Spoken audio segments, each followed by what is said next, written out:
চলো বাসনগুলো ধুয়ে দিচ্ছি। এটা কিন্তু আমার নিজের বাড়ি নয়, বন্ধুরা, এটা হচ্ছে আমার মাসির বাড়ি, ঠিক আছে? আমার মাসি পারবে না বলে আমি করে দিচ্ছি, যেহেতু আমি আছি।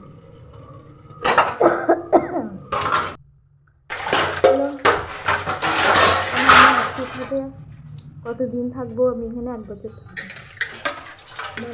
মানে মা আমার থাকতে দিয়ে মাঝখানে চলে যাচ্ছে, আমি আছি, সেই জন্য আমার মাকে আমাকে দেখতে বলছি, ঠিক আছে? সেই জন্য আমাকে দেখে দিচ্ছে দিয়ে আমি থাকবো এখন।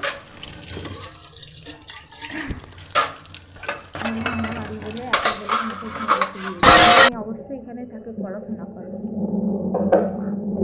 এই ছেলে, এই মেয়ে, তুই ছেলে নাই, তুই মেয়ে তো। বাবারি, হ্যালো, দেখতেই পাচ্ছ সব ধোয়া হয়ে গেছে, পরিষ্কার হয়ে গেছে।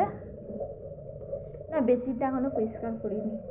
আমার দিদা আজ 2 বছর হলো ভুগছিল, ঠিক আছে? পা ভেঙে গেছিল প্রথমে, পা ভেঙে যাবার পরে আবার ফের পা ভেঙে গেছে, তারপর থেকে আর ভালো করতে পারিনি। প্রথমে ভালো হয়ে গেছিলো, সে পাটা আমি ঝুলে গেছিলো না, একটা ঠাকুরের তেল দিয়েছিল, সেটাতে ঝুলে গেছিলো। আমার দিদা হাঁটছিল, বাইরে বেরিয়েছিল, আর চেয়ারটা নিয়ে পড়ে গেছে, ফের পাটা ভেঙে গেছে। সেই জন্য আর দিদাকে আমি বাঁচাতে পারিনি।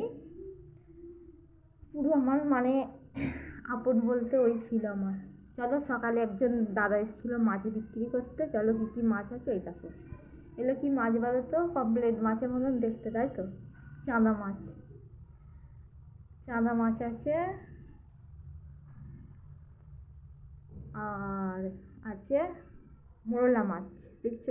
চাকা মোরলা মাছ, দিছি পুকুরে, মানে ভেরির নয়, পুকুরের মোরলা মাছ। ভেরি আছে আমাদের এখানে, ভেরিতেও হয় আর পুকুরেও হয়।